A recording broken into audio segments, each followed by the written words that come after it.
Thank you. I think whenever you lose a customer, especially a long-standing customer, you normally don't blame them. You take a hard look at yourself. I think one of the reasons companies are choosing to invest and innovate and create jobs overseas is that what used to be a very strong business climate in America has changed. And other countries have taken a page from our playbook: lower taxes, more regulation, more innovation, better R&D tax credits, and encourage innovation, and basically are beating us over the head with our own playbook. And until we recreate a strong business climate and a job creation and innovation climate, we won't see those jobs return.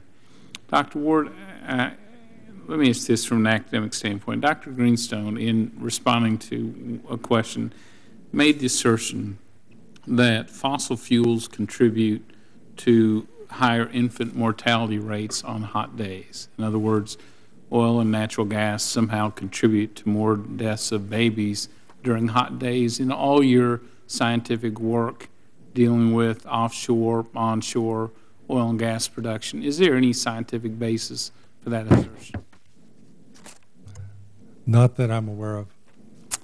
Isn't oil and natural gas, which we are trying to transition from our dependence on that to a more diversified portfolio, both in our homes and in our cars and in our industry, has traditionally been the most affordable, along with coal, most affordable sources of energy. So as opposed to wind and solar, biomass, others, has that changed? And if you're looking at affordability and that infant mortality rates are somehow tied to the ability to afford your energy, wouldn't that be more affordable for families than some of the alternative fuels that are being developed today?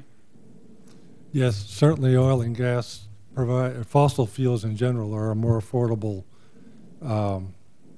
means of energy providing in today's market. And if the idea is to provide better environmental systems for households and whatnot, that would certainly be the one that could make the biggest impact until these alternative, cleaner sources become more available and affordable. Dr. Greenstone also made the point that he could assure us there would be no price increases on oil here this fall, or apparently in the future.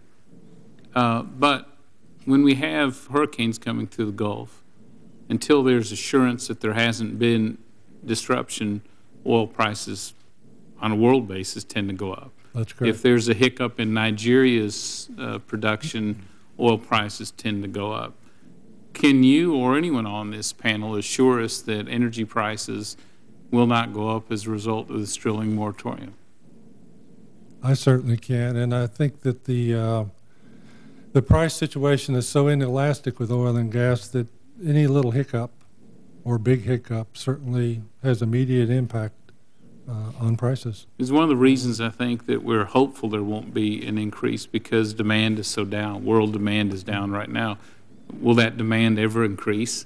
Will we move back to the point as economies globally increase where there won't be sort of like a credit card that's maxed out? You're right on the edge. That's been one of the drivers of energy prices, one of the reasons Gulf production, which gives us that bumper against that, has been so helpful. Right.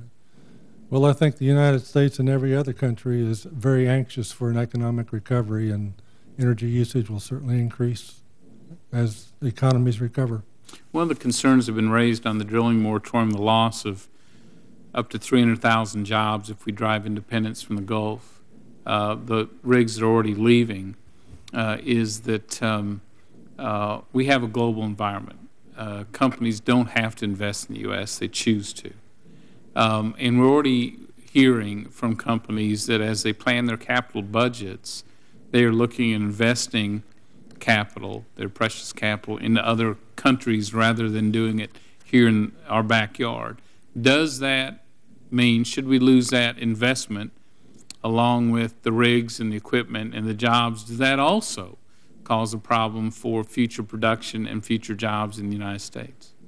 Well, I think that is an opportunity that majors have, but the smaller independents, which are an integral and important part of oil and gas production in the United States, don't have the luxury to go overseas as easily as a global company. And And can so they, we'll lose those. yeah, we'll lose them. Can they, what businesses can survive 6 months without their main source of revenue? Not many. That's I what know a number of people in the industry that have lost their jobs in the last 6 months, or in the last 3 months. Thank you, Doctor.